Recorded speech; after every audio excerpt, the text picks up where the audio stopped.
días, compañeras, compañeros, a esta nueva emisión de Alternativas. Guillermo Santamaría, un conocido y muy agudo observador de la política, nos acompaña nuevamente para hacer un análisis de esta coyuntura y entender qué es lo que pasa con este país que cada día se polariza más. Muchas gracias, Guillermo. Bienvenido. Buen día Pedro, y aquí nos encontramos para leer un poco lo que pasa en la actual coyuntura de esta ínsula barataria llamada Ecuador, ¿no?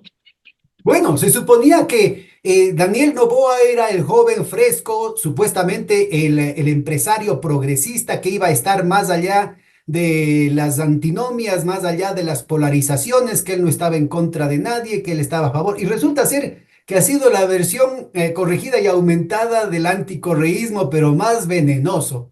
Así es que cuéntanos, ¿cómo es posible que el Ecuador, con tantos problemas que se siguen acumulando, que siguen creciendo exponencialmente, el tema de la inseguridad, el tema de estos apagones programados, el tema de la deuda externa, la cuestión de la inflación, el asunto, bueno, no paramos.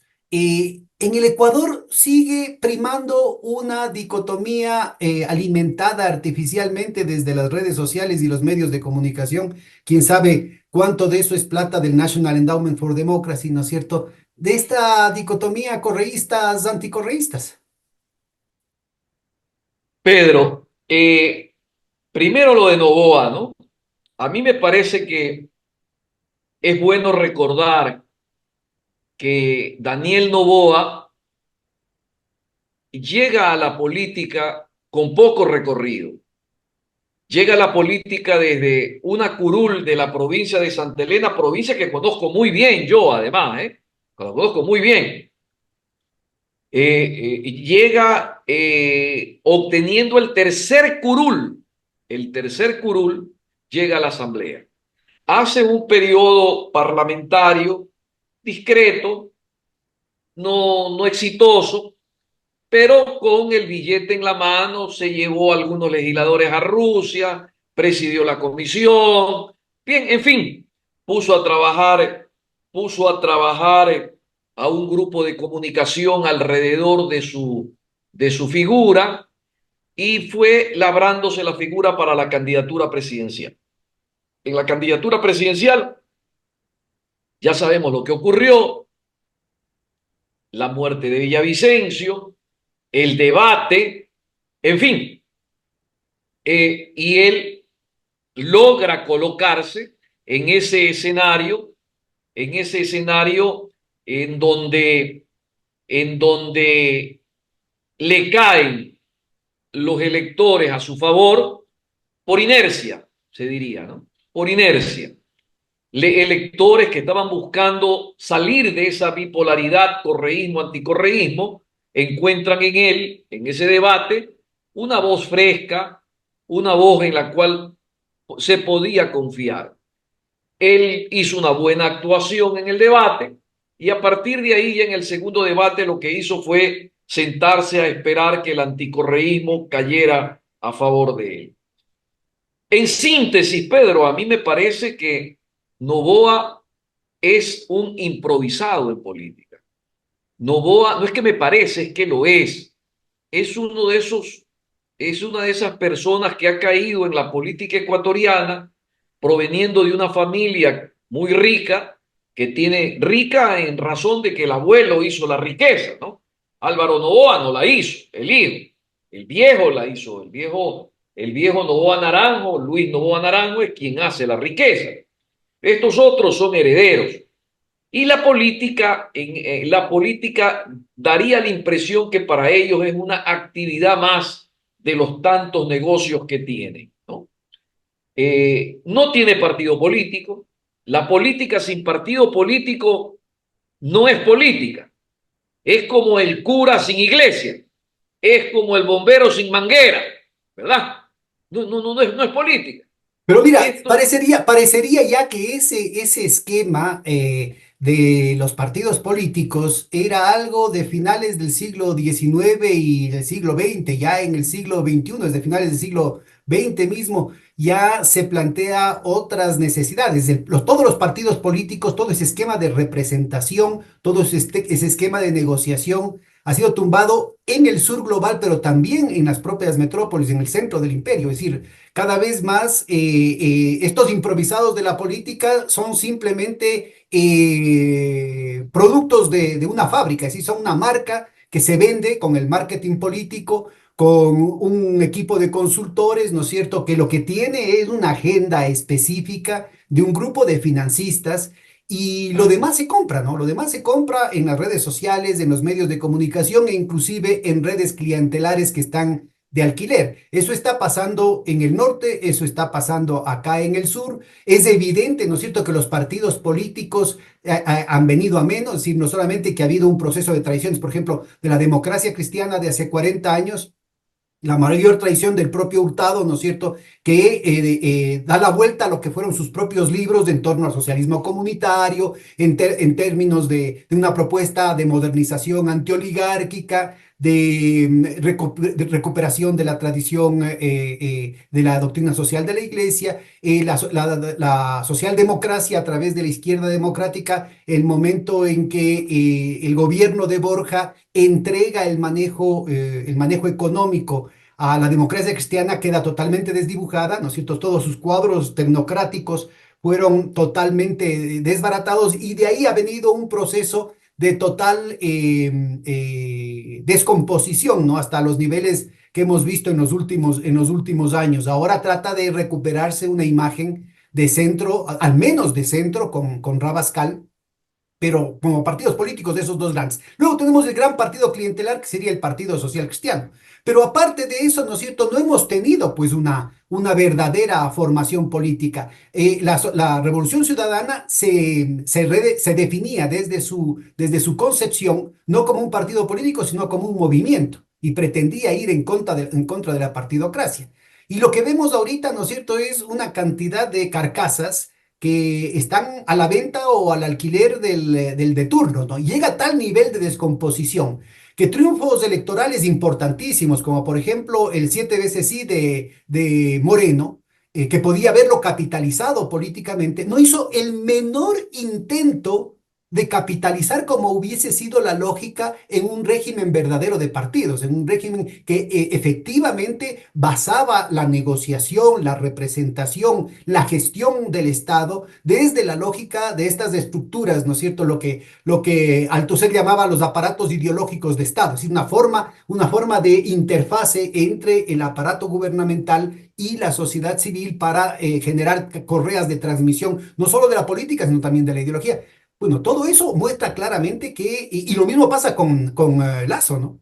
Si Lazo hace una recuperación post-mortem de Creo, ¿sí? A través de Cucalón, pero no hubo ningún esfuerzo en los mejores momentos de Lazo de capitalizar políticamente en torno a un partido político. Ahora, Noboa, como bien mencionas, es decir, el ADN es un esfuerzo, lo que antes era el PRIAN, ¿no? Un esfuerzo de los gerentes de la corporación, de las corporaciones de Noboa, para hacer una campaña, como era una campaña publicitaria por la marca, una campaña publicitaria por su candidato. El de Daniel Noboa aparece como una disidencia de su padre, pero al mismo tiempo, ¿no es cierto?, tiene el mismo modelo gerencial de una campaña marcada en el tiempo y en el espacio con un propósito específico. Entonces, como que el concepto, y muchos de los amigos politólogos parece ser que siguen apegados a ciertos libros de texto en torno a esto, porque hay una transformación real, porque algo similar sucede en Europa, es decir, la destrucción del partido de la Internacional Socialista, la destrucción del Partido Verde, la destrucción inclusive de los partidos de derecha tradicionales, marcan claramente el hecho de que las formas de representación y de negociación dentro del bloque de poder son totalmente diferentes ahora. Así es que en ese sentido, Daniel Noboa no es muy diferente de los demás, ¿no? De lo que pasó con Moreno y con Lazo, digo. Mira, pueden haber ocurrido transformaciones a lo largo del tiempo en cuanto a la conformación de los partidos. Y sabes tú que podríamos entrar en una discusión también rica en los tipos de partidos, ¿no? ¿Qué tipos de partidos, por qué tipo de partidos uno puede orientarse dependiendo del contexto en el que uno se vaya a mover? Pero es indudable que tienes que tener un partido, es indudable que tienes que tener un organismo, porque el concepto es básico. Tú te organizas para capturar el poder con fulano, sutano y mengano, pero te organizas. Algún tipo de organización tienes que darte. Al menos la Ahora, maquinaria electoral para la campaña, ¿no? Eso es si obvio. te das una maquinaria electoral, a ver, ese es tu tipo de organización que adoptaste, pero debes saber que es una maquinaria electoral que te va a dar resultados en un proceso electoral, pero que no te va a permitir gobernar, ¿verdad? Si tú te organizas como partido político, te organizas para todos los momentos de la política, para ganar elecciones, para gobernar, para estar en la oposición, para sufrir la persecución que te la van a hacer. ¿Eh? Es decir, eso es un partido político. Así es como se han concebido los partidos políticos como instrumentos para la lucha por capturar el poder. Pero si tú eliges, bueno, yo solo voy a ganar la elección y cuando llegue al poder ya veo qué hago, que yo conozco a mucha gente que así asume la política con una ligereza y con una liviandad. Entonces, claro, armas maquinarias electorales, probablemente hasta ganas la elección y luego cuando llegas al poder haces lo típico que se hace cuando uno va a buscar a los lagarteros aquí en Guayaquil para darle sereno a una dama. Llegas donde los lagarteros y les dice, a ver, quiero un conjunto, ¿quién me lo organiza? Levanta la mano el lagartero más audaz y dice, yo le organizo. A ver, organízame que quiero llevar el sereno. Una o dos Ya, guitarras. ¿no? Y él comienza, ya está, jefe. ¿Dónde está? Aquí lo tengo. Ven tú, ven tú, ven tú, ven tú. El conjunto ven tú, ¿verdad? Entonces así hacen los gobiernos. ¿Qué es lo que ha hecho Novoa? Sí. Novoa con sus surfistas de Olón, los amigos de Olón, más unos cuantos ejecutivos de la corporación Novoa, han montado ahí su mentira.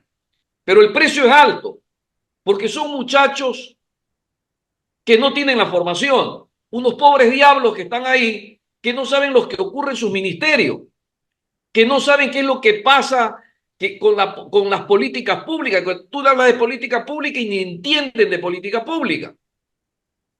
Entonces solamente se dedican a adular al jefe, a decirle al jefe lo bien que salen las encuestas, a ponerse a la disposición del jefe para cumplir cualquier orden. Eso no es partido político, eso no es gobernar, eso no es gestionar. A ver, El este es precio es un muy tema que yo creo alto que es para un país. muy interesante a partir de esta definición tuya que operacionalmente le vamos a manejar a lo largo de la conversación. Me parece que es muy importante que el último esfuerzo serio que se hace en ese sentido fue la constitución de Sociedad Patriótica por parte de Lucio Gutiérrez, ¿no? Que además contaba con el apoyo no solamente de los organismos de seguridad del Estado, sino de militares y policías en servicio activo y pasivo, ¿no? Entonces, ahí habían todas las características que tú mencionas, pero desde entonces, inclusive desde antes de eso, tú puedes recorrer que ya desde finales de los 90, sí, yo te podría poner el ejemplo inclusive del Partido Republicano de Sixto Durán Ballén. También se lo hizo con un propósito muy específico, ¿no es cierto?, de ganar esas elecciones y de repartirse el poder en esa época en contradistinción del Partido Social Cristiano. Pero desde entonces no hemos tenido en realidad constitución de partidos en el sentido que tú mencionas, que era lo que prometía el retorno constitucional con la ley de partidos que había redactado la comisión presidida por Hurtado y que tenía un antecedente significativo en la estabilidad que vivió el Ecuador desde los años 40, ¿no? Después desde el 48 al 62 ya se veía la constitución de un partido liberal, de un partido conservador, un partido liberal, un partido socialista, que además tenían precisamente esos números. Luego el Partido Concentración de Fuerzas Populares, que era el número 4, ¿no? Y ya los demás partidos, ya el CID y todos esos eran partidos más bien pequeños que no tenían mayor definición, ¿no? Entonces, los nuevos partidos, la izquierda democrática y la democracia cristiana, surgen durante la dictadura, se constituyen durante la dictadura como partidos modernizadores, el roldosismo aparece, ¿no es cierto?, como una red básicamente clientelar en torno a lo que era originalmente Pueblo, Cambio y Democracia.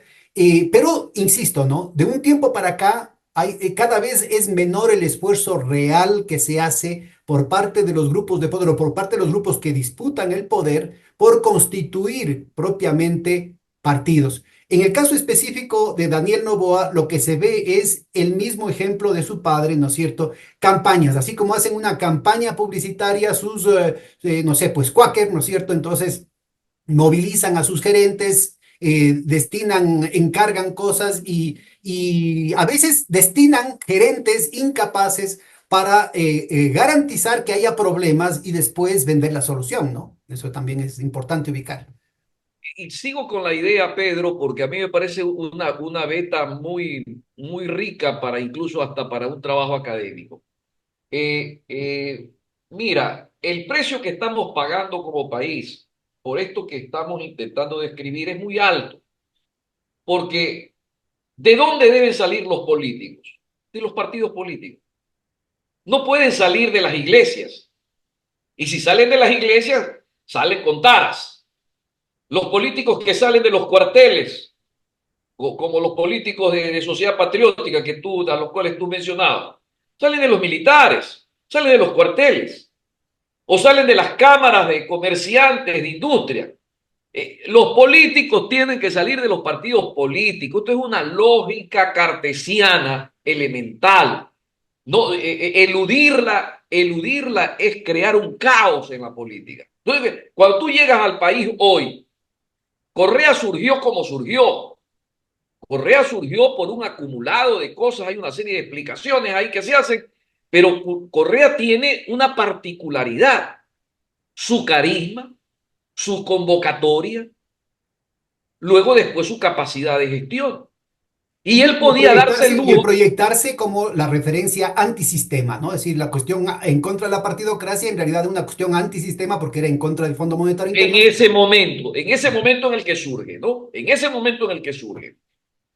De ahí para acá, todos han intentado es copiar a Correa. La derecha, el centro, todos han intentado copiar a Correa. Entonces todos quieren, se puso de moda hacer movimientos, pero movimientos sin carisma, movimientos sin el contenido que tenía en lo que ahora se denomina correísmo. Y movimientos sin ese gran acumulado que había detrás y que era el que empujaba una gran corriente.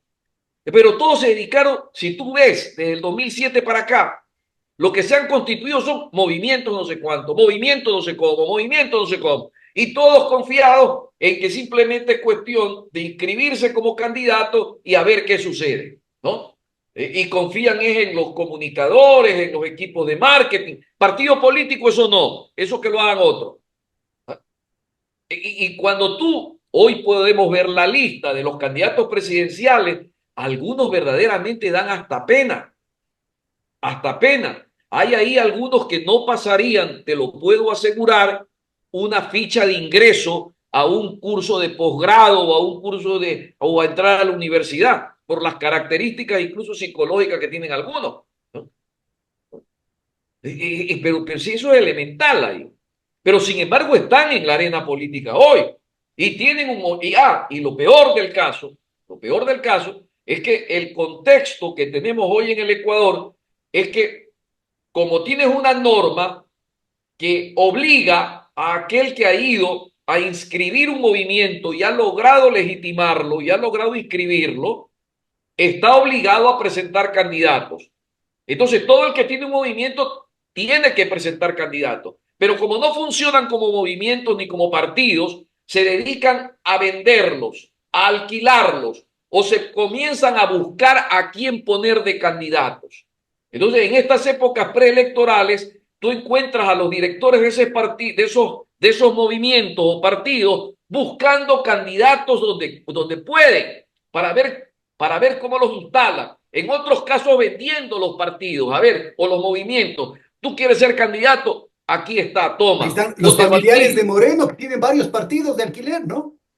Bueno, Moreno, hay un montón de gente que tiene partido, ¿no? Hasta este muchacho que estuvo en la cárcel, no me acuerdo el apellido, el que tiene ese movimiento amigo, ¿no? eh, que Alvarado creo fue, que era. que fue diputado por Manaví, que lo metieron a la cárcel. El mejor negocio es hacer un movimiento político. Bueno, ese contexto es lo que hace de la política hoy un, una actividad donde los actores son semianalfabetos en política. Y como consecuencia, esa mediocridad que hoy ves en ese escenario político, el país lo va a pagar caro. Siempre lo va a pagar caro. Con Novoa lo hemos pagado. Tú lo ves hoy. Novoa tiene, y creo que contigo lo hablamos, Novoa llegó a presentar un programa en la campaña electoral en el cual él afirmaba, y es más, cuando se lo preguntaban en los medios de comunicación cómo se autodefinía, él sin ambaje decía que es de centro izquierda.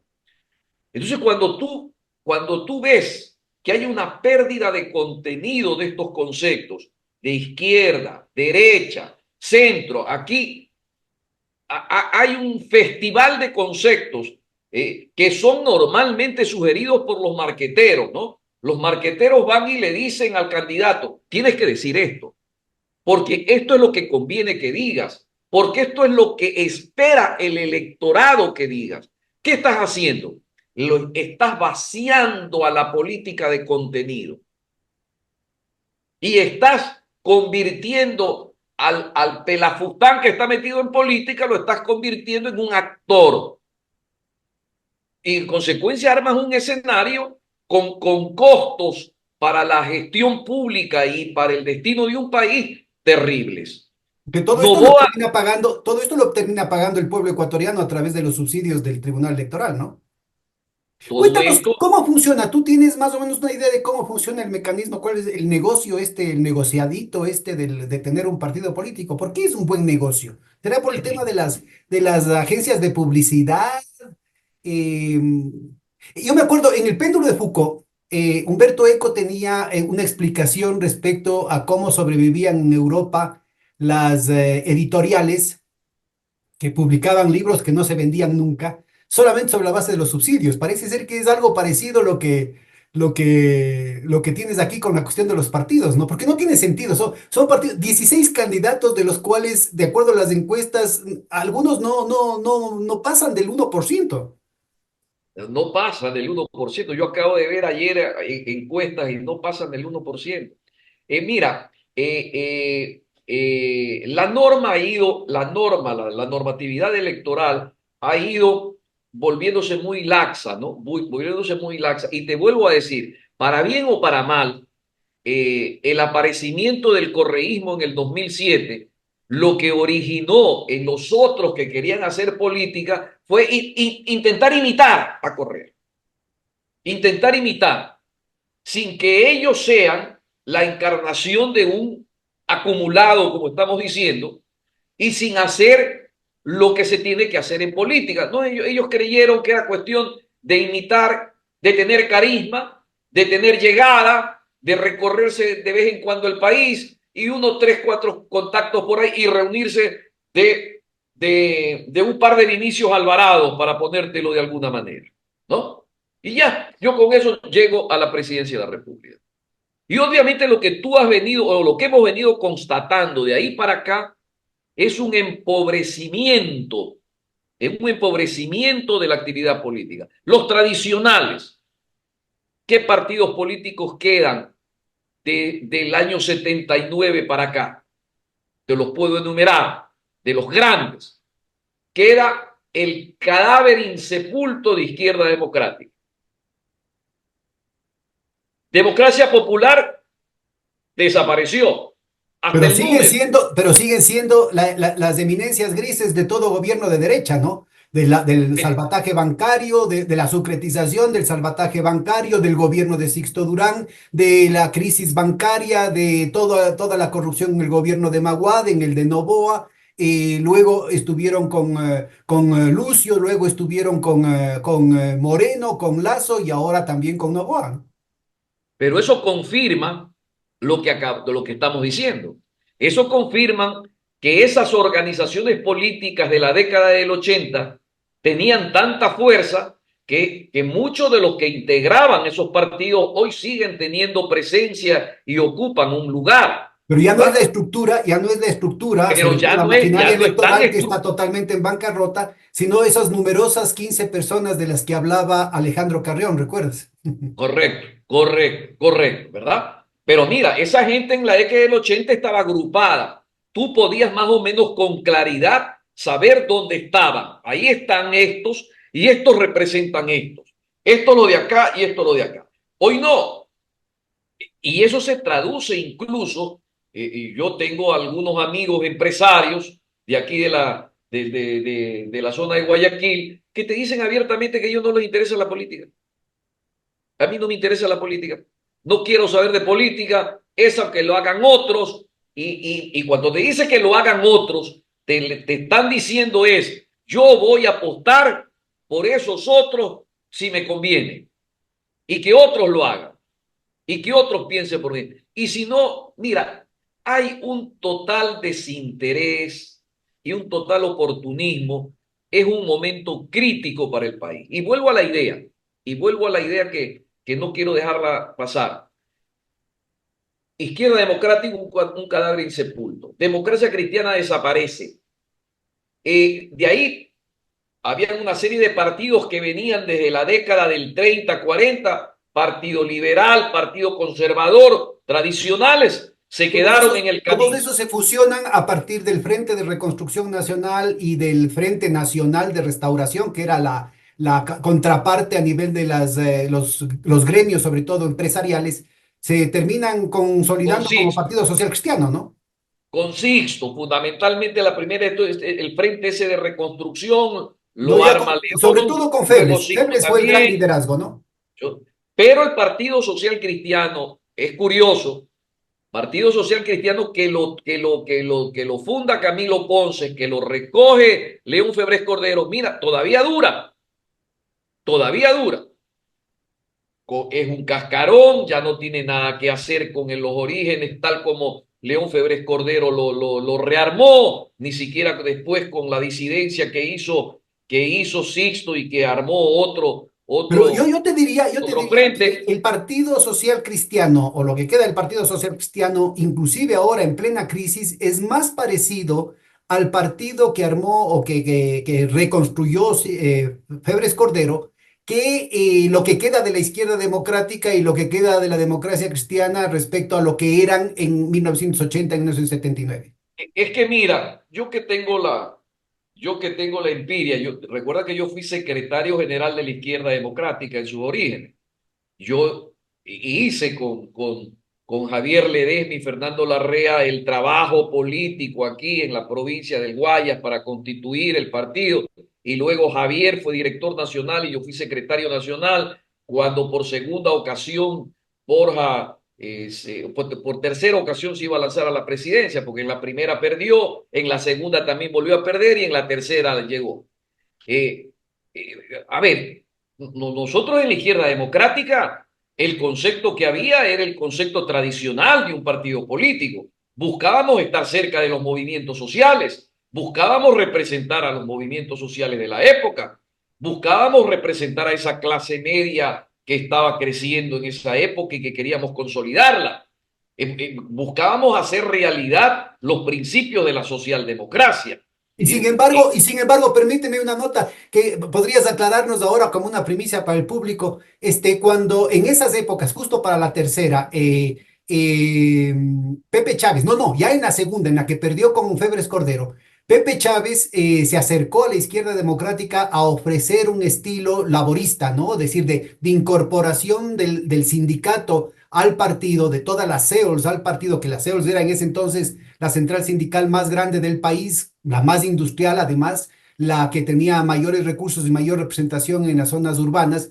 Y la izquierda democrática dijo no, o sea, de manera muy particular, Rodrigo Borja dijo que no, y luego ahora se ha filtrado, Robinson Robles ha sacado un video en el que se muestra que lo que parecía al principio que fue una imposición al gobierno de Rodrigo Borja en torno a esa constitución socialdemócrata, laborista, directamente vinculada a lo que había de sindicalismo aquí en el país, en realidad tenía una convicción interna, Rodrigo Borja, a favor de la precarización laboral, ¿no? En ese entonces. Bueno, en la izquierda democrática se concebían corrientes, ¿no? Y la corriente de Rodrigo Borja, que era la tradicional, que era la del fundador, que era la del inspirador, era la que predominaba. Luego veníamos los que estaban, los más jóvenes, a los cuales Borja nos echó. Y ahí estábamos, entre otros, Ledesma y yo, ¿no? No quiero hacer la larga lista porque puedo olvidarme de algunos. Recuerda que él confronta con nosotros a partir del ejercicio que nosotros hacemos de la dirección de la izquierda democrática. Él había perdido las elecciones con, con, Febres. con Febres Cordero. Él daba sus explicaciones, nosotros la teníamos, una sola teníamos, y era que él fue un hombre frívolo y que se largó a Curazao, me parece que fue, en momentos en que estábamos en campaña electoral. Febres Cordero recorría todos los barrios de Guayaquil y se recorría toda la costa buscando los votos. Él tomó un avión y se fue de vacaciones, hecho el olímpico, ¿no? Y eso lo aprovechó Febres Cordero y remontó Febres Cordero. Nosotros que estábamos en la base, que movíamos con esfuerzo. Yo en ese entonces, yo era asesor de la Federación de Comunas de la provincia del Guaya y movíamos las comunas y había una enorme organización de campesinos que nos respaldaba, extraordinaria movilización que se había hecho. No nos sentíamos representados por las actitudes y por la conducta de quienes estaban al frente del partido. Sin embargo, el partido mantenía la unidad, se mantenía la discusión. Estoy seguro que Pepe Chávez se acercó a la dirigencia que estaba alrededor de Borja, y por eso no se pudo llegar a más.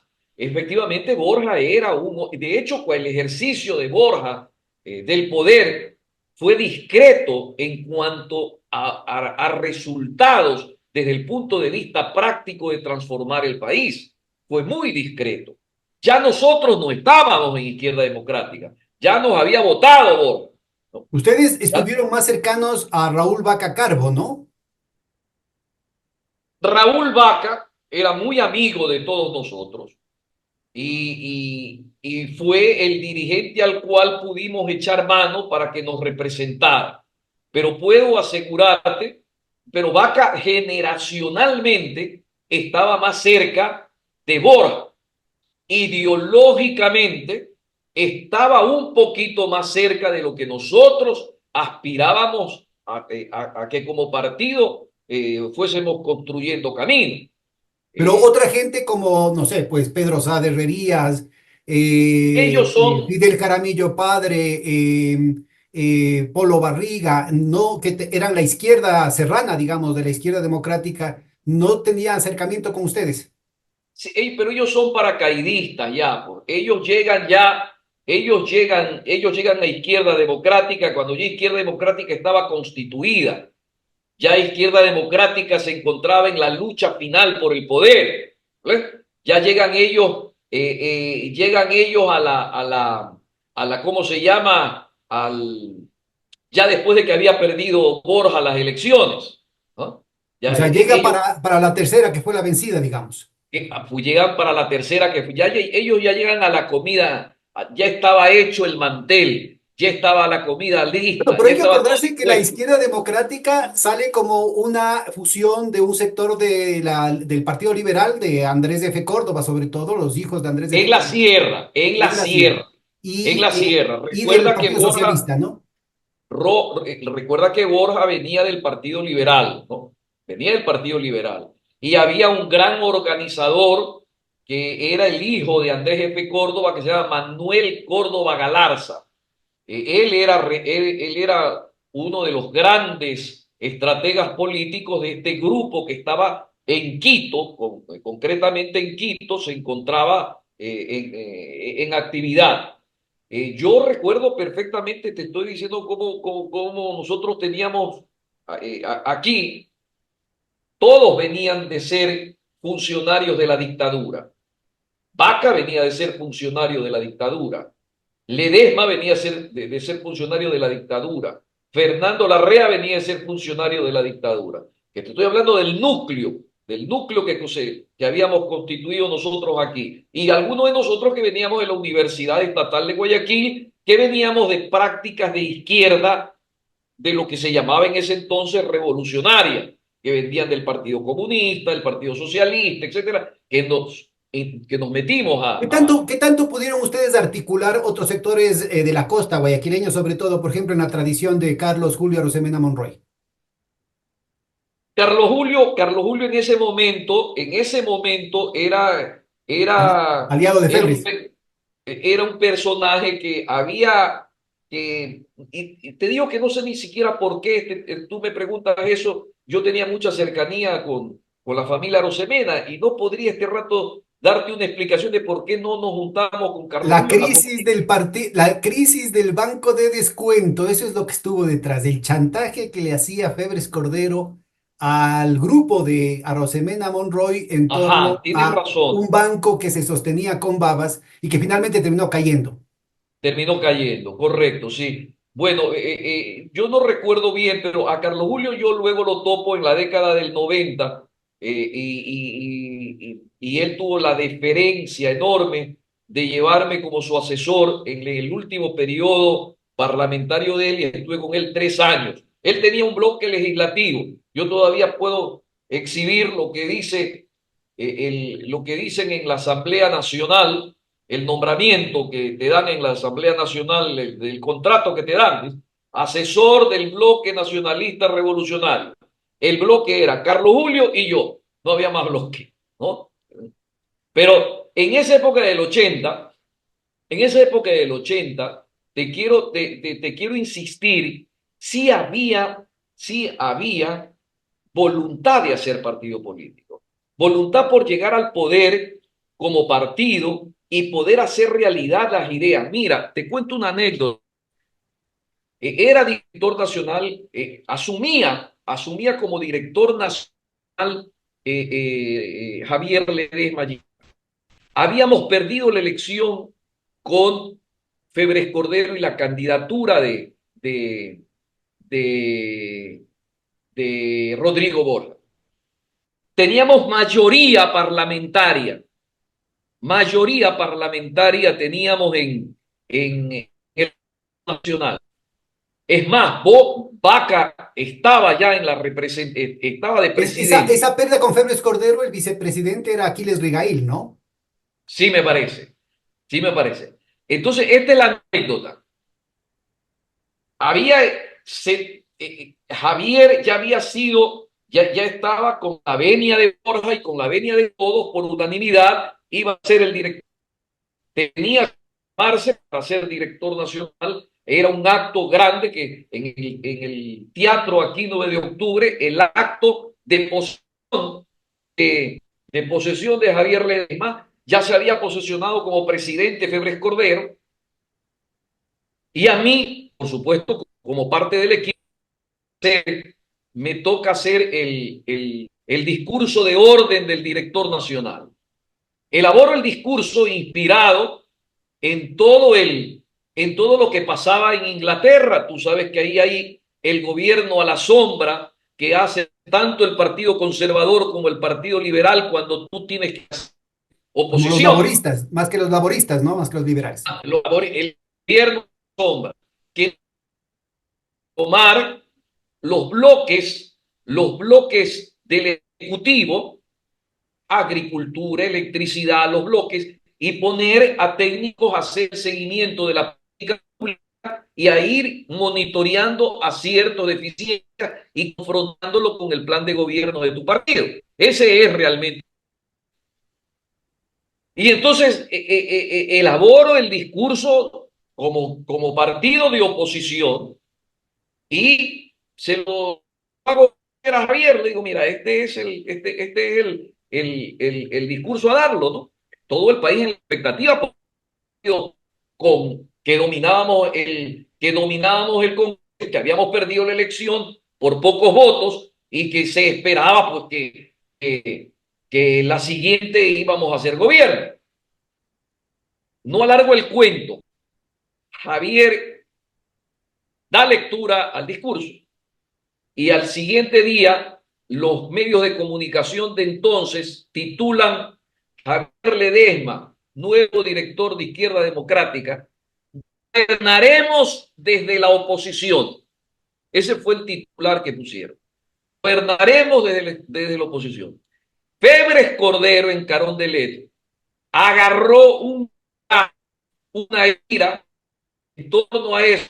¿Qué se creen Repite, esto? se No sé cortó un poquito. cuánto. Febres Cordero desde Carondelet agarró una ¿qué? Está cortando un poquito. Repite esa parte. Entró en histeria, entró en un momento de ira y ¿qué se creen estos muchachos pendejos? ¿Qué es lo que se han imaginado? Que a mí me van a... Pues él lo agarró desde el otro lado, del lado negativo. Lo agarró desde el lado que nosotros íbamos a hacer lo que nos daba la gana, que nosotros lo íbamos a extorsionar, que nosotros íbamos a ralar. No lo agarró desde el clásico que tú tienes en la política. Febres Cordero estaba en patín ahí, ¿no? Claro, Y a ustedes estaban partir pensando en la versión parlamentaria inglesa y Febres Cordero estaba de muy, la muy criolla, enojado porque es lo que después hizo hasta que se murió, pues, ¿no? Gobernar sí, con todos los gobiernos, desde el chantaje, desde la asamblea, desde las correcto. mayorías, desde los gobiernos seccionales. Y él cada vez que intervenía públicamente agarraba eso. Gobernaremos desde la oposición, me han dicho estos mozalbetes, y todo el periodo de Cordero mientras estuvo en el gobierno era agarrar cada vez y cuando el rótulo ese que los periodistas colocaron para justificar tipo de ataque y todo tipo de obstrucción que él hacía para llegar a un consenso que era lo racional, ¿no?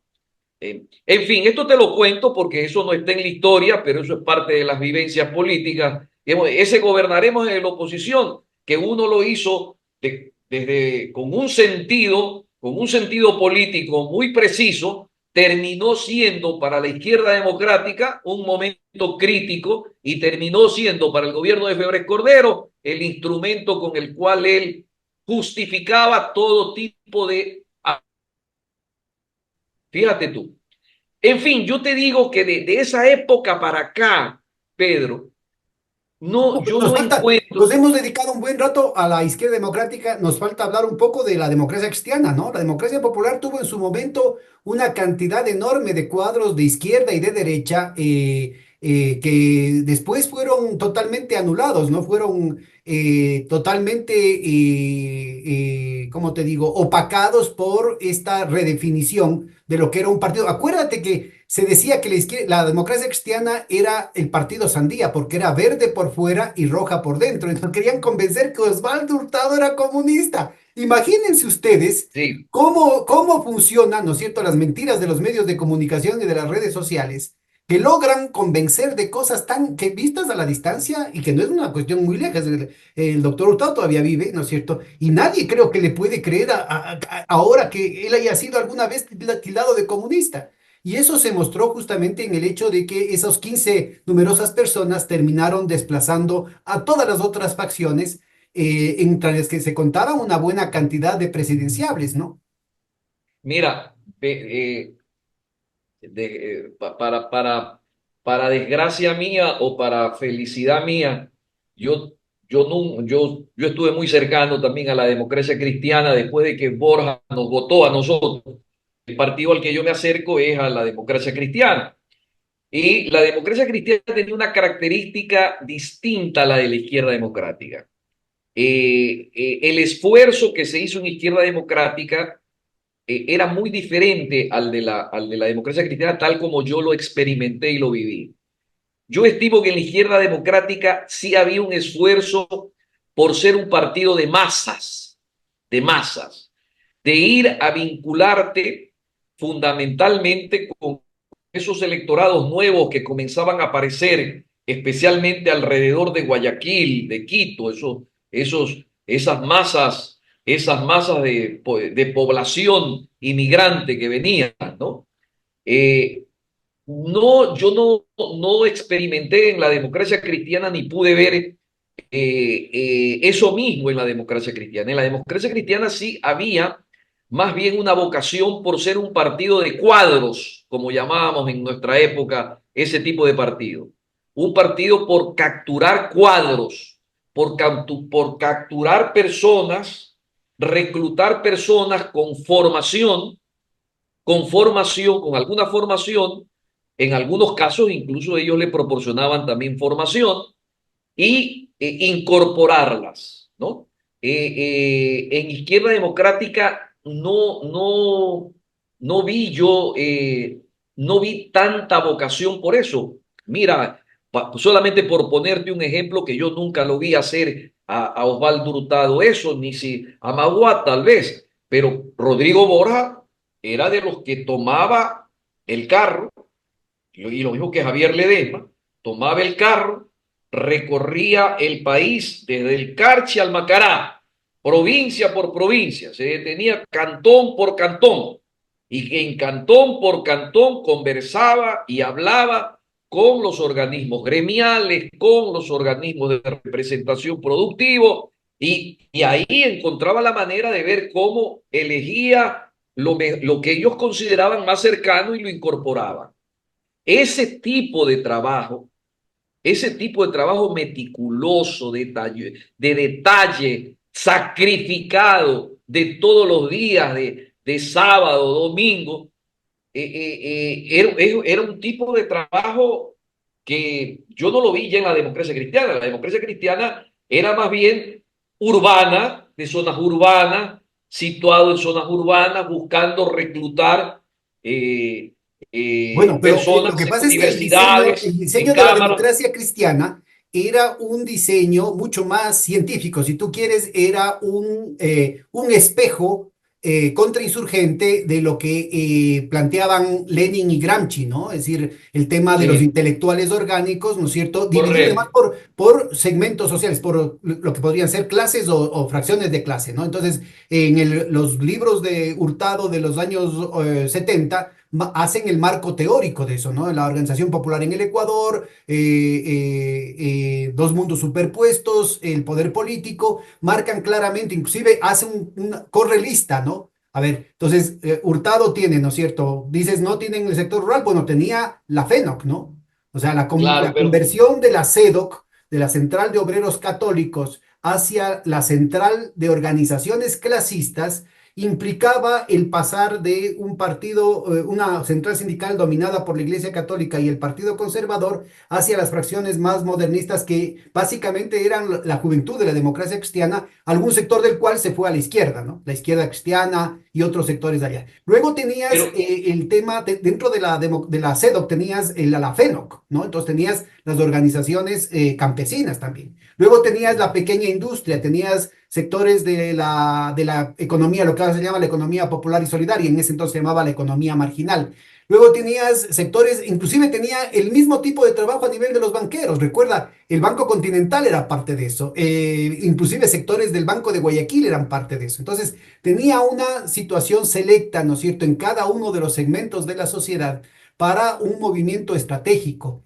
Ya la maquinaria electoral era subordinada a la constitución de esta red de cuadros, ¿no es cierto?, de tipo más bien de intelectuales orgánicos que iban manejando un proyecto. Y por eso es que, y esto, digamos, se alimentaba mucho de la disputa palmo a palmo anticomunista que tenían, por ejemplo, en Venezuela con Caldera o en Chile con Gumucio y luego con Frei, ¿no? Entonces, la construcción del partido estaba muy vinculada a este proceso, pero que en esas otras latitudes rápidamente generó una izquierda, ¿no? En el caso de la democracia cristiana chilena, que originalmente se llamaba La Falange, con lo cual se ubican, ¿no es cierto? A propósito de la tercera sí. vía, las raíces, pongámosle al menos, si no fascistas directamente, sí del sindicalismo franquista, por ejemplo, ¿no? Que estaba en esas tradiciones aquí en América Latina.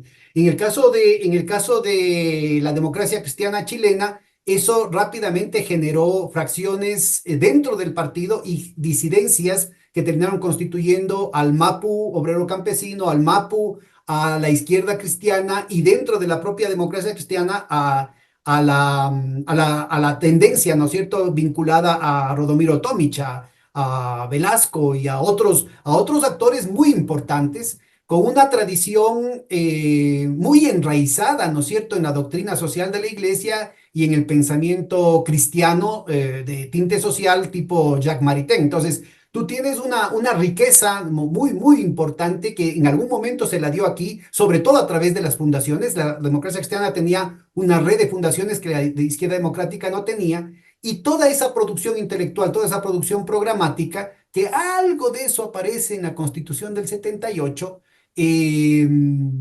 prácticamente es borrada por el propio Hurtado, es decir, por el propio autor de buena parte de esos escritos, que en buena parte venían de otras partes, de otras latitudes, por un programa extremista de neoliberalismo, ¿no? Entonces yo sí creo que es Sí, importante ubicar eso, porque ya se desdibuja la noción del partido político como portador también de una doctrina, de una tendencia, de un programa, ¿no es cierto? Que ahora aquí en el Ecuador queda totalmente, todos ellos quedan nulitados en torno al nuevo régimen de acumulación, llamaríamos, que sería el tema neoliberal.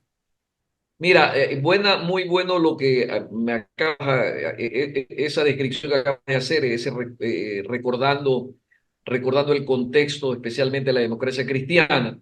¿Por qué? Porque las características, y aquí juegan mucho las características también de los líderes, las características de Rodrigo son muy distintas de las de Osvaldo Hurtado.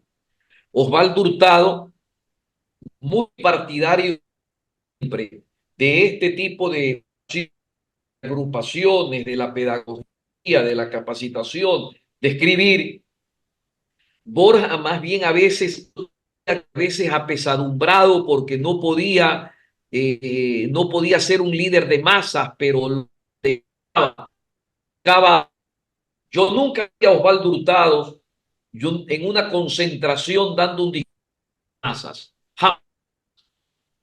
Ya él fue un discurso el político de la televisión, el político que seducía en la televisión.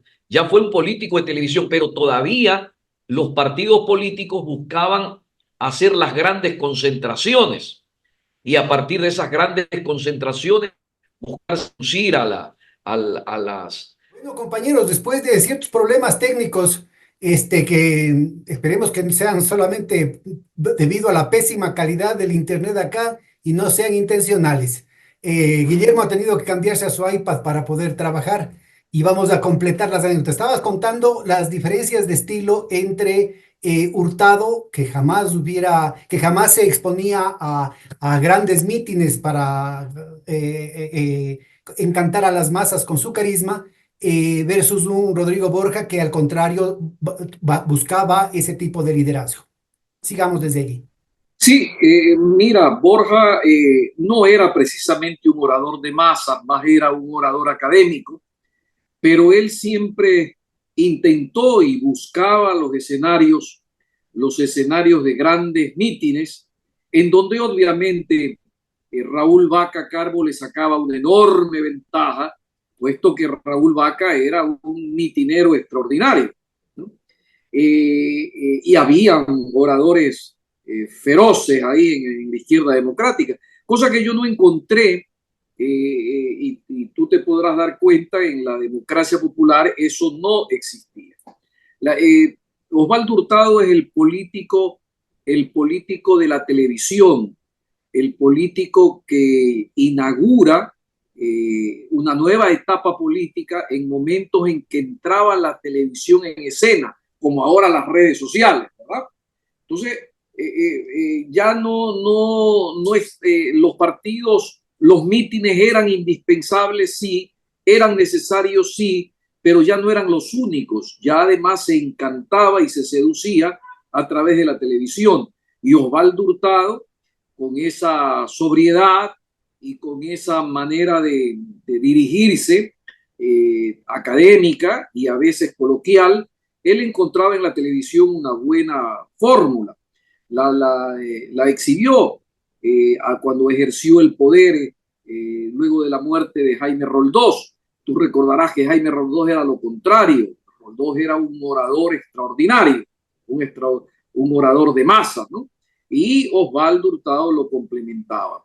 Osvaldo Hurtado, si acaso la audiencia seguramente no lo conoce, pues por la edad, en el tú a tú, en el face to face, Osvaldo Hurtado es un hombre encantador, es un hombre agradable, a diferencia de cuando uno lo ve en la televisión lejano, distante, ¿no?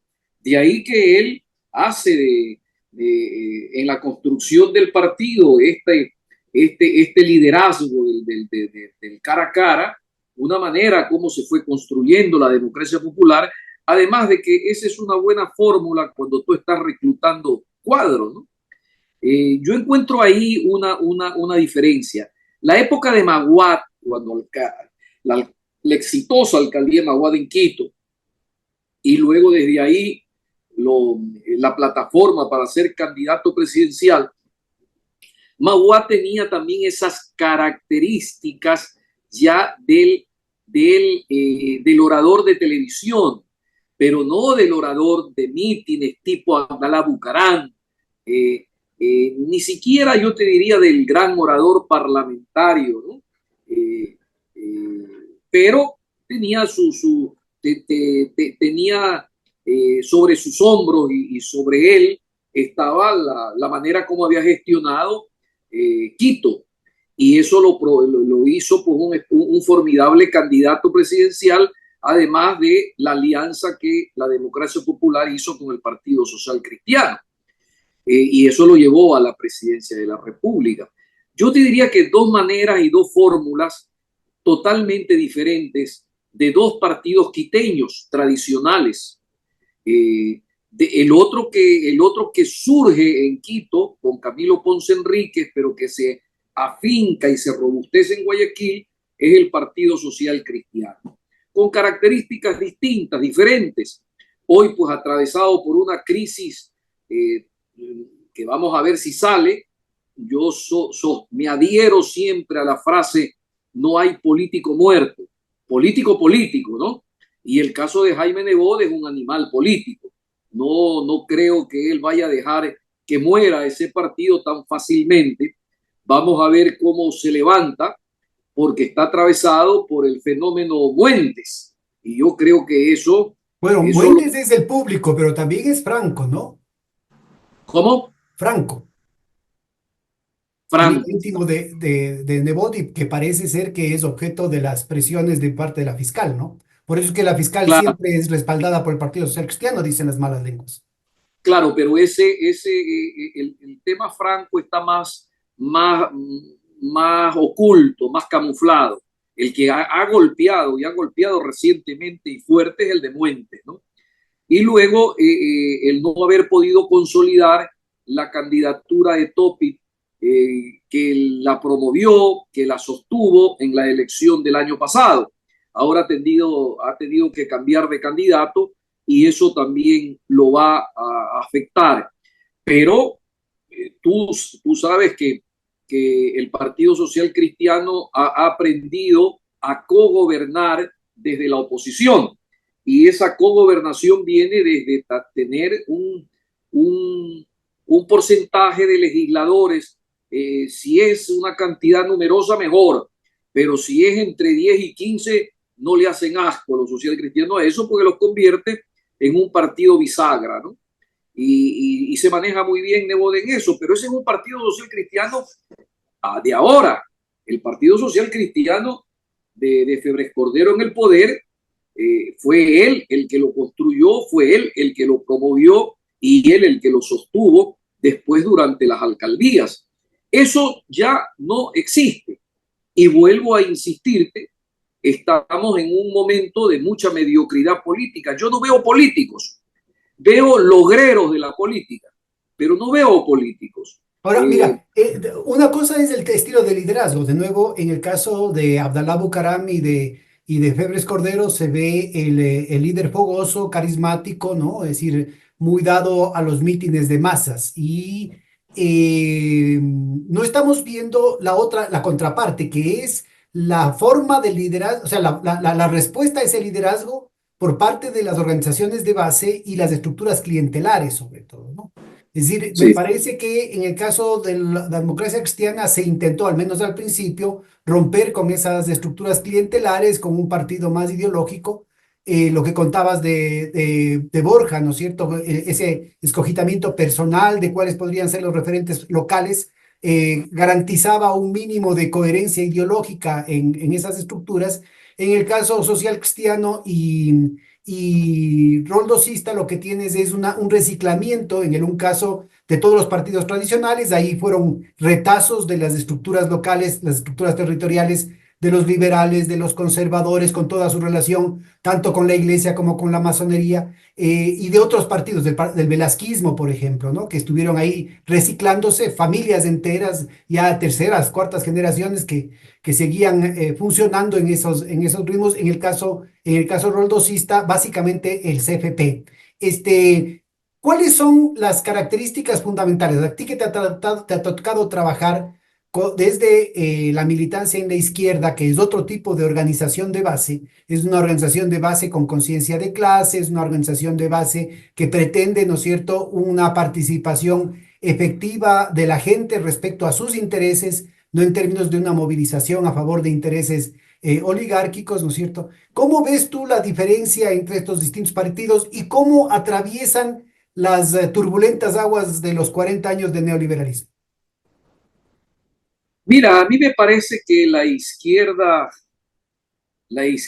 izquierda, ¿no? La izquierda que proviene o que abreva en las corrientes marxistas o en las corrientes incluso de la socialdemocracia, del reformismo, eh, a excepción de la experiencia de la izquierda democrática, son ejercicios más bien testimoniales. Me parece que hay poca vocación de poder, hay más bien vocación por la denuncia, vocación por el testimonio, pero vocación de poder para ir construyendo poder en el día a día y ir lo que se hace en política, hablar, convencerse, un Tal vez con sitio. el paréntesis que hizo la candidatura de Fran Vargas Pasos, ¿no? Que justo está cumpliendo los 90 años en estos días. Tal vez con eso, pero no, mira que él no llegó al poder, pues él también fue un ejercicio testimonial, ¿no? Testimonial. Hasta Yo, que llega Correa. antes que llegue Correa, yo creo que eso de ser testimonial es una cosa que gravita mucho en la izquierda, ¿no? Eso es lo que ahoga, eso es lo que ahoga incluso las posibilidades de alianzas, los maximalismos, que, que esas inclusive, que inclusive intentaba tener su marco teórico propio, académicos, intelectuales que decían con mucho, supuestamente con mucha dignidad, nosotros somos la protesta y no la propuesta, es decir, denegando claro, cualquier posibilidad de incidencia en la historia real, lo cual desdice pues de todo lo que sería no solamente la tradición marxista, sino toda la tradición prometeica que abarca a toda del centro hacia la izquierda, tanto en su vertiente laica como en su vertiente cristiana, ¿no? ese mesianismo tan terrible desde mi punto de vista. Estoy recordando lo que pasó con la Unidad Popular en Chile y estoy recordando un libro, una memoria de Carlos Altamirano, después de que regresó de su exilio a Chile, donde él se confiesa y dice que de alguna manera hasta se arrepiente, ¿no? No lo dice con estas palabras, de haber provocado el famoso, la reacción de los militares con el famoso eslogan avanzar sin transar, que decían los Claro, pero socialistas. es de los primeros que se pasan a la otra orilla, pues decir, es del oportunismo, primero el oportunismo de izquierda, después el oportunismo de derecha, con una facilidad, con una irresponsabilidad, con una liviandad, ¿no? Es decir, que Y increíble. él Y fue, todo esto en realidad justificaba unos odios personales, unos celos personales en contra de Allende, ¿no? claro, Y él narra cómo después, al día siguiente del golpe de Estado, al día siguiente del golpe de Estado, en donde él era uno de los que los buscaban los militares para detenerlo y para seguramente matarlo, ¿no? Él tenía un operativo que se había creado para protegerlo y para trasladarlo en caso de que ocurriera lo que terminó ocurriendo. Bueno, los encargados del operativo nunca aparecieron, él estuvo solo, tuvo que refugiarse en casas de parientes, de amigos. Finalmente, nada de lo que él había elaborado como ficción se produjo. Ahí tú tienes el testimonio de esa izquierda a la que yo llamo testimonial, de esa izquierda mesiánica, de esa izquierda incapaz de tener vocación por el poder y ejercer el poder.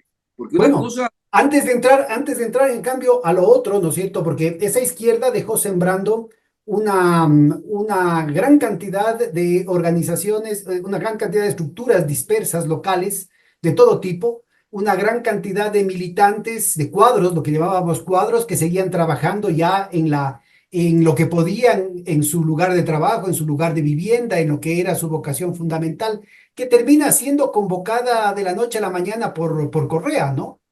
Sí, ya, pero eso ya es el 2007, ¿no? Ya Ya. había un... Entonces, antes de entrar en eso, ¿por qué no cerramos este capítulo con un análisis de lo que fue el rodosismo? Creo que alguna de la gente que salió de la izquierda democrática, Larrea y Ledesma, terminaron en la izquierda democrática, en el rodosismo, ¿no? Al salir nosotros de la izquierda democrática, recuerda tú, salimos nosotros y gana la elección Rodrigo Borja. Pero cuando nosotros salimos, Bucarán estaba en Panamá, exiliado. Nosotros hablamos con Bucarán. Cuando digo nosotros, te digo Ledesma, fundamentalmente Javier, Fernando, y le proponemos una alianza. Hicimos el Movimiento Socialista Democrático, MSD, y como fruto de ese movimiento pusimos de candidato al arquitecto Hugo Caicedo Andino, que había sido también militante de la izquierda democrática y fundador de la izquierda democrática. Entonces se conforma el binomio Bucarán-Hugo Caicedo. Ese binomio no gana, queda, creo, me parece tercero, me parece o cuarto, y claro, le queda allanado el camino a Bucarán para su siguiente, su siguiente, su siguiente campaña. Pero ni hicimos fue, el binomio que se hizo fue Abdalá Bucarán, Hugo Caicedo Andino. Fue una campaña dura, buena, para nosotros, para mí por lo menos, y lo comentábamos con Javier, con Fernando, que éramos los más cercanos, una manera distinta de hacer campaña electoral, pero supimos en esa campaña encontrar la manera de adaptarnos. Al terminar la campaña, te repito, Abdalá quedó creo tercero, me parece, y ganó la presidencia Bucarán, perdón, Bucarán no, Rodrigo Borja. Borja, ganó la presidencia Borja. Eh, eh, yo no me sentía cómodo en una militancia de ese tipo y opté por aislarme, irme del roldosismo, lo mismo que Javier. Tanto Javier como yo nos retiramos, hubo una pausa en nuestras vidas políticas, yo me fui a hacer actividad internacional afuera, Javier se metió en sus actividades privadas, yo también en las mías afuera, adentro, y Javier aparece trabajando en, en un frente aquí de Guayaquil, donde él es candidato a diputado junto con Carlos Julio Arosemena Monroy. en el famoso frente que arma Sixto Durán, ¿no? Ya Javier se quedó ahí, yo regreso al país y regreso convocado de alguna manera por Carlos Julio, que ya estaba en el Parlamento, y ya de ahí la experiencia mía, salté yo a la democracia cristiana después, pero el que queda en el roldosismo y con mucho éxito fue Fernando Larrea Martínez. Él fue diputado nacional, él quedó largo rato militando en el partido roldosista y ahí se diluyó ese grupo humano que fue de alguna manera víctima de esa confrontación política que tuvimos al interior de la Y izquierda. qué diferencias encuentras entre la militancia y sobre todo la gente de base en el roldosismo y la izquierda democrática? Bueno, el roldosismo, como tú lo decías, es clientelar. En el roldosismo es el caudillismo, era, pues, ¿no? Él tiene todos los ingredientes de un movimiento populista. Ahí todo es vertical. Ahí no hay fórmula democrática que sirva. Ahí todo empieza y termina en el Führer. Ahí no hay lugar para ¿Y la qué puede discusión. haber, qué puede diferencialmente haber sido ventajoso en términos ideológicos, en términos políticos dentro del proyecto de este grupo humano al que haces referencia, que permita que la gente se sienta más cómoda en el roldosismo que en la izquierda democrática? Digamos, cuando no hay formación política, te puedes sentir bien en un movimiento Mm. populista, porque el movimiento populista lo primero que hace es halagar al sector popular y es darle esperanzas, ilusionarlo y efectivamente, incluso cuando se esté en el poder, darle alguna ventaja, ¿no?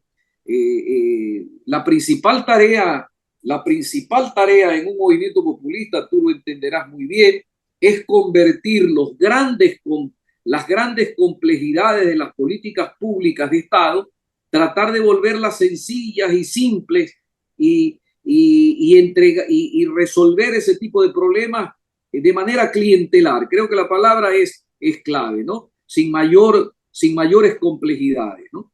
Yo no voy a... Y sin embargo, Bucaram tenía la habilidad en ese entonces al menos de aparecer como antiimperialista, inclusive gente como Jaime Galarza, por ejemplo, estuvo cerca de Bucaram en algún momento, ¿no? Entonces, yo creo que sí valdría la pena ubicar que al mismo tiempo Bucaram estuvo muy cercano a Filambanco, poco antes de que quiebre, digamos. Bueno, en Bucarán, como todo movimiento populista, era un saco de gatos, ¿no? Había de todo, había de todo. Había banqueros, había industriales, había agricultores, había negros, había indios, había amarillos, había de todo. Era un movimiento populista. Pero ¿quién los galvaniza? El caudillo. Él es el que los galvaniza. Y, Claro, Jaime Galarza, buen amigo, muy cercano, estuvimos muy cercanos en muchísimas veces. Él incluso es el que lo convence a Abdalá de hacer el Ministerio del Medio Ambiente. Él es el primer ministro de Medio Ambiente que hay en el país, porque Jaime lo convence a Bucarán. Pero Jaime había escrito un libro cuya tesis es fundamentalmente el asesinato de Jaime Roldós. claro, Y ese, ahí tenemos tres o cuatro sesiones de conversaciones con Jaime Galarza que valdría la pena el recuperar ahora que se conmemora el año de su fallecimiento, ¿no? y es ahí con la tesis de Jaime, es el puente con Abdalá Bucarán. No te olvides que Abdalá Bucarán no decía que lo habían asesinado, pero él se llamaba Partido Roldosista Ecuatoriano. Él evocaba la imagen de Jaime Roldós y Jaime Galarza era una buena manera de asociar esa imagen de la víctima de un atentado, de un magnicidio, al partido político de él. Ahora, lo interesante de este periodo es que más allá de las formas, nada más opuesto a Abdalá Bucaram que Sixto Durán, los gobiernos de Sixto y de Abdalá tenían el mismo equipo económico, el mismo proyecto económico. Claro, claro, claro. claro. Pero mira, recuerdo una frase que conmovió a las clases medias y a las clases altas de Guayaquil y por supuesto causaron en el sector popular pues la risa, la ironía, la adhesión, ¿no? Tanto de Quito y Guayaquil. Bucarán se le ocurre en una de esas, porque es muy creativo, ¿no? Le digo, votar por Abdalá es como rayar un Mercedes, ¿no? Raya un Mercedes. Claro, era la convocatoria a la rebeldía, era la convocatoria a romper con todo, ¿no? Y Y es Bucarán, simbólicamente, aunque no tenga ningún viso de realidad, simbólicamente la apelación antisistémica, ¿no? Cosa que también puede ser la gran sorpresa de estas elecciones. Es decir, yo creo que todos los candidatos, el que podría tener esa carta podría ser Topic, ¿no? claro, te cuento una anécdota, lo que no es tan anécdota. Eh, eh, Carlos Julio Arosemena Monroy lo apoya a Abdalá Bucarán, le da su respaldo a Abdalá Bucarán, y es uno de los apoyos que en Guayaquil y en la costa fue notable y que lo reconocía Abdalá. Entonces, cuando triunfa Abdalá, lo va a visitar a Carlos Julio Arosemena Monroy. Y, y yo no estuve presente, pero Carlos Julio me cuenta, ¿no? Me dice, estuvo aquí, va a venir Abdalá. Ay, qué bien. Ya se produce la visita, ya había ganado la presidencia, se produce la visita como un acto de Abdalá, de cortesía a Carlos Julio. Y lo visita en el domicilio a Carlos Julio, en la calle Los Ríos, aquí en Guayaquil. Y me cuenta Carlos Julio, dice, estuvo aquí Abdalá y me ha preguntado, me ha dicho qué consejo me da ahora que ya se ganaron las elecciones. Y yo le he respondido, sea usted mismo, con ese tipo, con ese tipo de gestos y de actitudes de Carlos Julio muy de él, ¿no? Sea usted mismo. Este hombre se tomó tanto a pecho esa frase que ya ves que convirtió el ejercicio del poder en una payasada, ¿no? Y yo cada vez que podía le decía a Carlos Julio, le decía, oye Carlos Julio, usted es el culpable, mire este hombre, todas las payasadas que hace, porque usted lo que le hizo es recordar que tenía que ser el mismo. Mira lo que, ¿no? La falta que hace que no sea él mismo cuando es Se presidente. transparentó. Mira, y luego la gente de Raúl Vaca está más bien en el derrocamiento de Abdalá y forma parte del gobierno de Fabián Alarcón.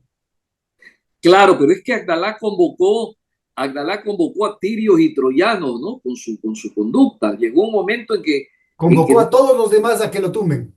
claro, pues era una convocatoria, hizo todo lo posible porque por ponerse en el lugar en el que se puso, ¿no?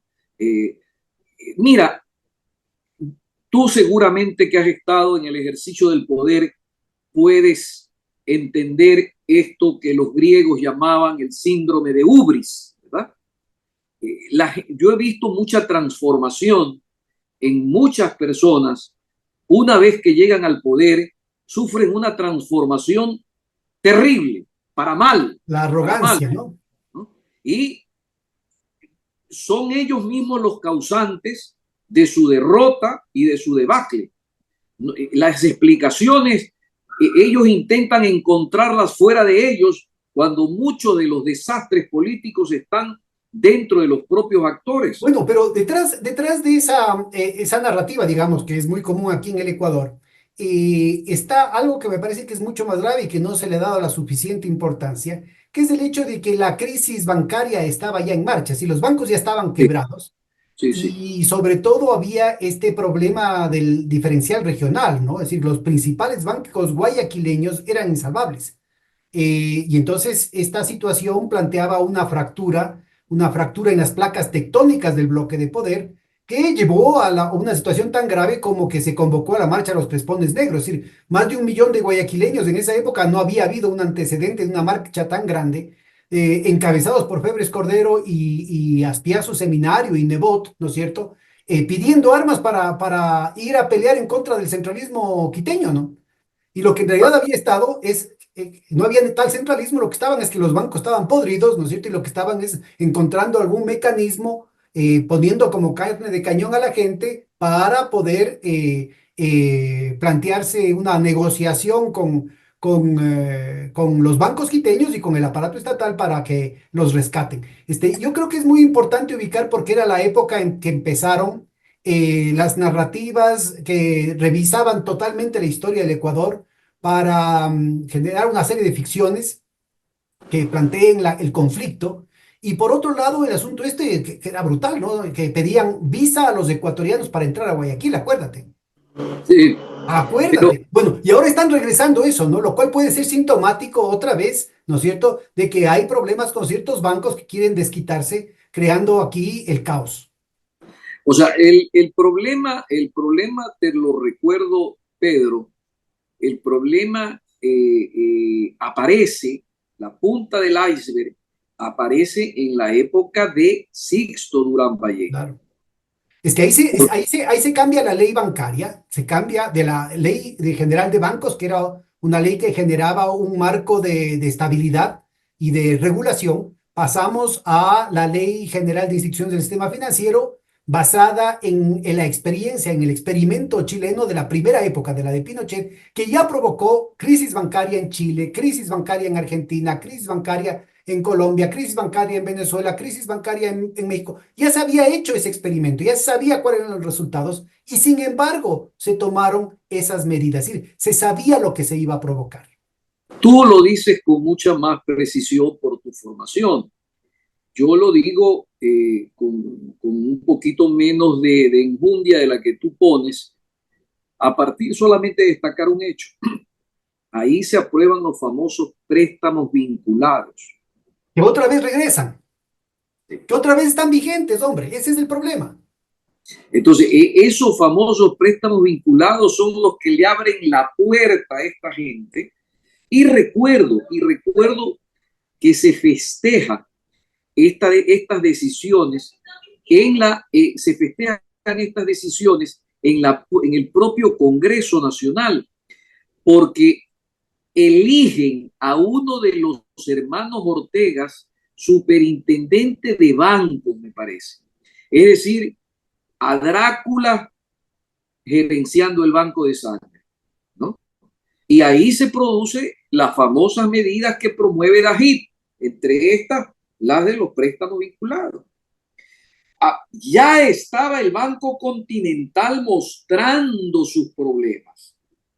De ahí para adelante vino pues un efecto en cadena, una cosa en dominó y terminó en la época de Maguad.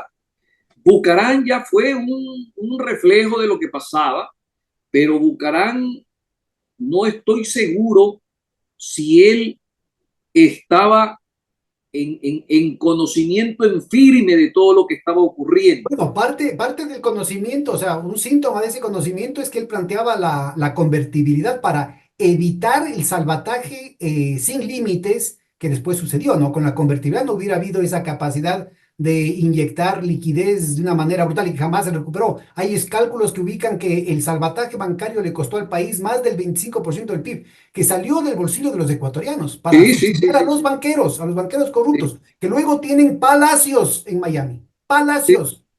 sí, O sí, sea, sí, sí. la mafia en Miami, cara cortada, ¿sí? Se queda babeando de la envidia respecto a los palacetes y los sistemas de seguridad. Islas completas Sí. tienen los banqueros que robaron al Ecuador y que están gozando de esas situaciones de Miami y que ahora les acaban de dar el vuelto, pues, Guillermo. Eso cuando converso con Juan Falconi sobre esto, Juan que ha sido un luchador de esta causa, pues él, él realmente se descorazona, ¿no? Aunque él nunca pierde las esperanzas. Pero para entrar nuevamente al terreno de la política, ese periodo llega hasta Maguat y antes de eso termina liquidando al partido roldosista ecuatoriano, quien durante 17 años había venido conformándose. Eso le tomó a ese partido llegar al poder. 17 años. y lo perdió en 6 meses. En 6 meses. Eso es siempre importante cuando hablamos de política, Pedro, porque el político per se no solamente le importa llegar, tú estarás de acuerdo conmigo, le importa hacer las cosas en el poder que cree debe hacerlas y mantenerse en el poder. La primera tarea del político es mantenerse en el poder. Y vuelvo a la Y de misma. nuevo el Hurtado de ahora no tiene nada que ver con el Hurtado de los años 80 y el Magua de ahora no tiene nada que ver, el Magua del año 2000, del año 98-2000, no tiene nada que ver con el Magua que fue ministro de Trabajo progresista en el gobierno de Hurtado, ¿no? No, no, nada que ver.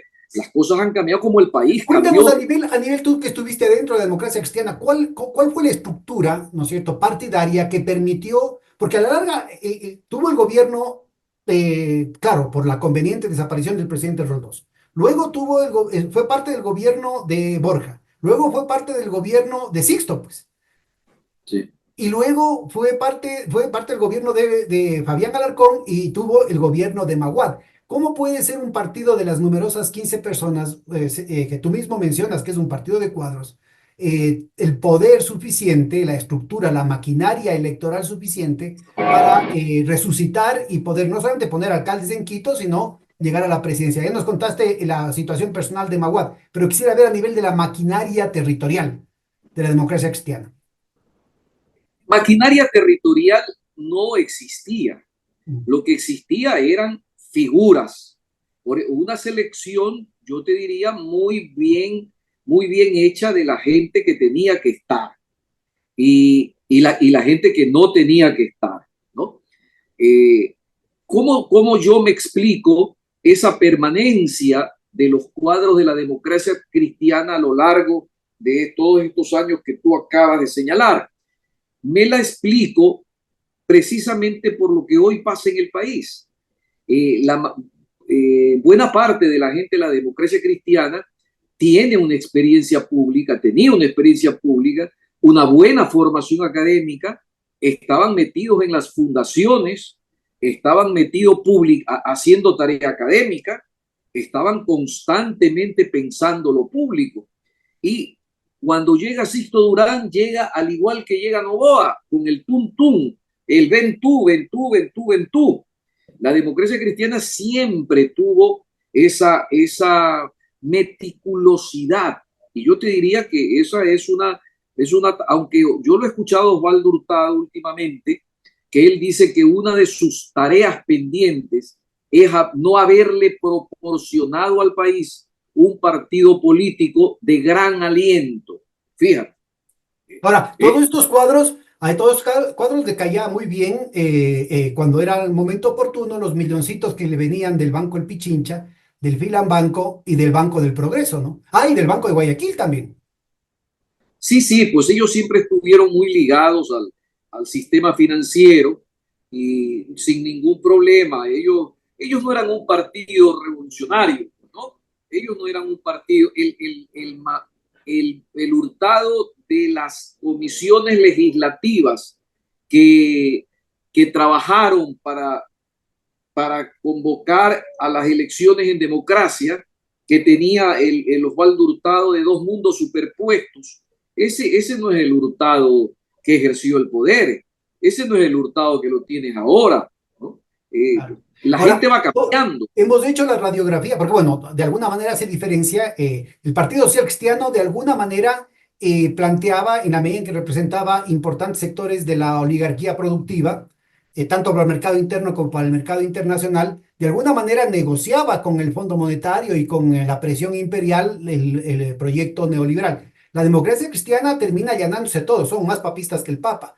La izquierda democrática como que quería tener al menos un cariz, ¿no es cierto? Un viso de un liberalismo social al final. Pero todas estas fuerzas, de alguna manera, ¿no es cierto?, terminan siendo convocadas ahora por el anticorreísmo, ¿o qué excepciones estás viendo tú en esta polarización que empieza tras la transformación del país durante la década de Correa? Mira, para cerrar, yo quiero, debe hacerse una diferencia. entre los textos de la izquierda democrática que se publicaron, incluso los textos de Rodrigo Borja que están publicados, incluso La enciclopedia. hasta las consultas que tú y yo seguramente hacemos constantemente al diccionario político que está en internet y que es uno de los pocos diccionarios políticos que uno comparte. El antecedente de ese diccionario político es un diccionario político que realizó mucho más elemental Alejandro Román Armendáriz, quien funda un partidito pequeñito con todas las intenciones de sustituir a la izquierda democrática, pero no lo logró. Hay también ese diccionario de Alejandro Román que merece la pena consultarse de cuando en cuando. Pero una cosa son los textos y otra cosa es el ejercicio del poder de izquierda democrática. El país no tiene recuerdo.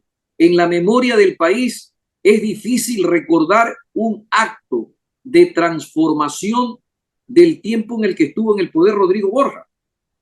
No lo hubo. Tal vez lo más importante es el hecho de que se haya dado el levantamiento indígena, el Inti Raymi de 1990, sin que se haya convertido en una masacre, ¿no? Y en eso, Bueno, pero eso no lo hace, pues, eso no estaba en los textos de la izquierda democrática. Los textos de la izquierda democrática pero sí tenían, en la sensibilidad de sus militantes, yo creo que sí, sí, en la sensibilidad, y del por propio Rodrigo Borja, ¿no? por supuesto que sí. Y déjame decirte algo. Yo era asesor de campesinos, de comuneros concretamente en la década del 80 cuando conformamos Izquierda Democrática. Y en los títulos de propiedad de las comunas campesinas de Santa Elena y de Guayas, nos lo entregó Osvaldo Hurtado a través de su ministro Vallejo. Los títulos de propiedad de esas comunas no las entregaron ellos. Era el Osvaldo Hurtado de Dos Mundos Superpuestos, ¿verdad? Era un gobierno que recién empezaba y que estaba sensible. Después fue cambiando, ¿no?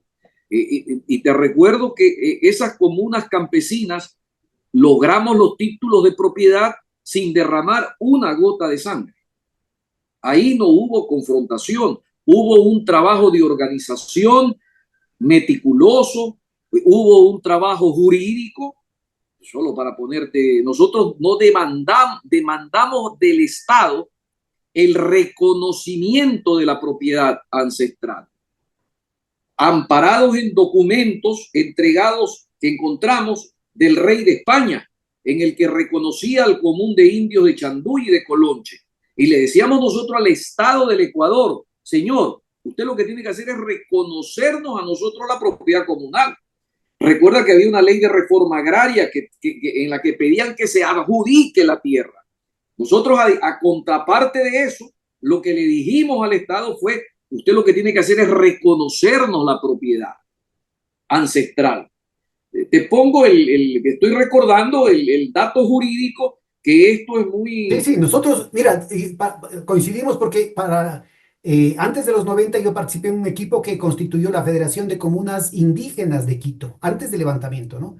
Y Ya. justamente a mí me correspondió ver con Guamanzara, que era el presidente, no me acuerdo, era el compañero José Guamanzara, presidente de la comuna de Santa Clara de San Millán, y él tenía los documentos originales de 1565 de Sí, Felipe II, sí, sí. ¿no? Que además les daban la comuna, es decir, todo lo que era la Universidad Central, el Colegio Spellman, el seminario, la Nunciatura, toda esa zona desde la 10 de agosto, pasando por el Pichincha hasta Santo Domingo, era propiedad de la comuna de Santa Clara de San Millán.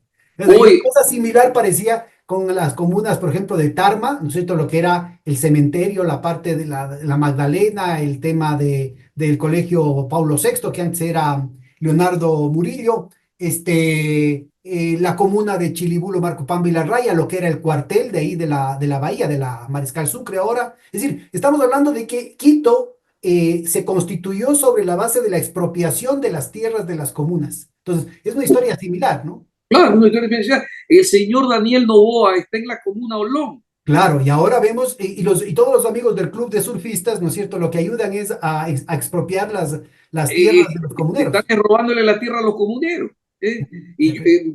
Uno de los enfrentamientos fuertes que yo tuve en la comuna en Gabao fue con Álvaro Novoa, cuando Álvaro Novoa apareció con una, con una escritura de la familia Mazzini que no había logrado legitimar a través de un procedimiento civil que se estableció en el Ministerio de Agricultura, la legalidad de las tierras que ella reclamaba ahí en la comuna en Gabao.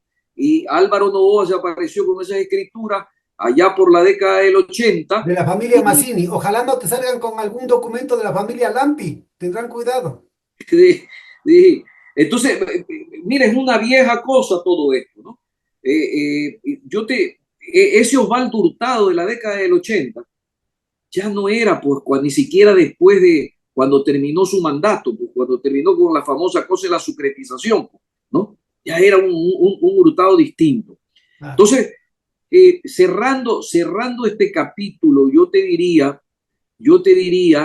que hoy estamos con un país totalmente diferente, con una lectura que debiéramos afinar, a mí por lo menos, las categorías con las cuales mucha gente pretende entender el momento político, a mí me resultan extrañas. Por ejemplo, me resulta muy difícil entender izquierda, derecha y centro. No sé dónde está eso, porque yo miro los textos de el programa de Daniel Noboa, dice, y además él dice, yo soy de centro izquierda, y así llega al poder. Yo soy de centro izquierda, te dice, ¿no? Te dice, ¿cómo se llama?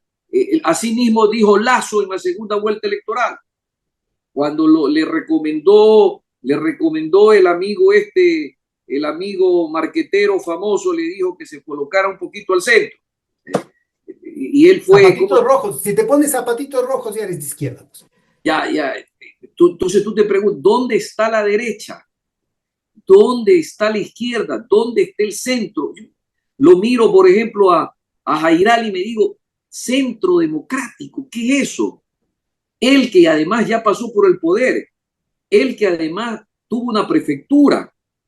Entonces, ya tú tienes con qué juzgar a la gente, no por lo que dice, sino por lo que hace. Es preferible, a mi manera de ver, de entender el país en este momento, por la manera como se plantean las soluciones a los problemas que tiene hoy el país y cómo se los enfrenta ahí. Que esto de derecha e izquierda no ayuda. De cómo enfrentas el tema de la seguridad.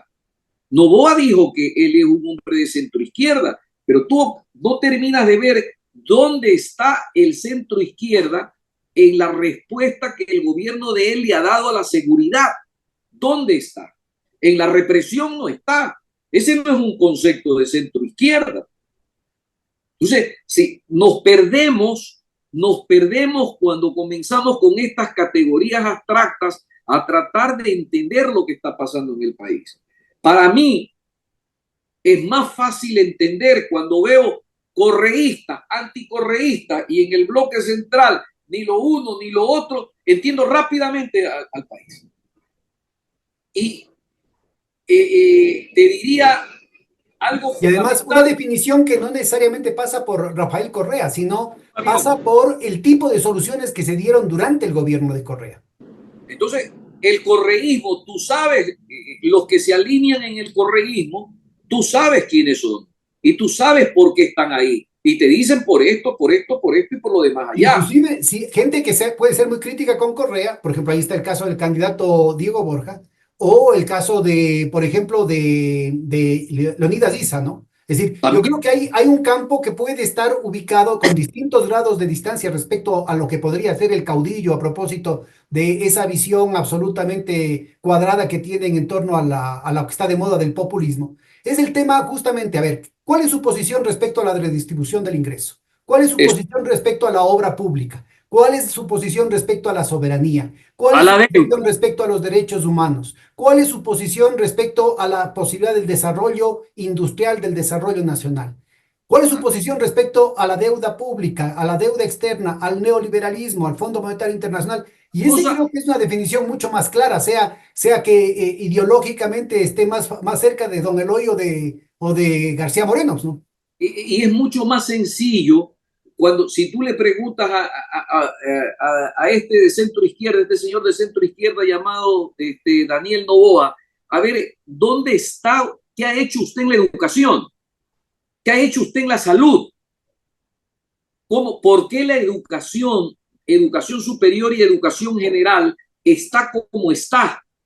¿Y por qué yo te pongo este esfuerzo y este foco en el tema salud y educación? Pedro, vamos a coincidir. La igualdad de oportunidades en una sociedad se encuentra en que tú le dejas a la población, no importa dónde nazca en el Guasmo, en la isla Trinitaria o en San Borondón, pero si tú le das a la población educación de calidad y salud de calidad, igualas las oportunidades. Y no podemos decir que no hay dinero en educación superior. Hay 1.300 millones de dólares anuales que se invierten en educación superior, pero sin embargo no funcionan los organismos de control. El organismo de control pomposamente se denomina Consejo de Aseguramiento de la Calidad de la Educación Superior. Fíjate lo pomposo del nombre. Y sin embargo, no podemos estar seguros, hoy no estamos seguros, tenemos el convencimiento de que la educación superior es un caos, no hay orden. Si yo te diera datos, te asombraría, porque los tengo, porque mi tesis doctoral es el tema de la calidad de la educación superior y puedo hablarte de manera concreta y con datos. Pero lo mismo podríamos hablar del tema de salud. Y tú le preguntas a Daniel Noboa, y el tema salud, y ha puesto un ministro que ni siquiera sabe ni está enterado de lo que pasa en el Ministerio de Salud. Entonces, frente a eso, hay que demandar pues, de los actores políticos posturas y podemos saber, ahí sí cómo los ubicamos, ahí sí cómo los ubicamos, porque no es que no hay dinero en el Estado, tampoco comparto esa idea, hay dinero en el Estado, lo que hay es demasiado ladrón, lo que hay es demasiado interés de por medio. Alguien me preguntaba hace poco, Pedro, y te lo vuelvo a reiterar, tampoco me ayuda a mí esto de ambientalismo y no ambientalismo, no me ayuda a definir eso. Me dicen, ¿por qué cerrar la ITT? Y yo que he trabajado con comuneros, y yo que he trabajado en el filo costero ecuatoriano por temas ambientales, me pregunta, yo le digo, cierren la ITT. Ah, ¿tú eres ambientalista? No. ¿Para qué más plata? ¿Para qué más plata para entregar a gobiernos que no saben qué hacer con el dinero y que se lo van a robar? ¿Para qué?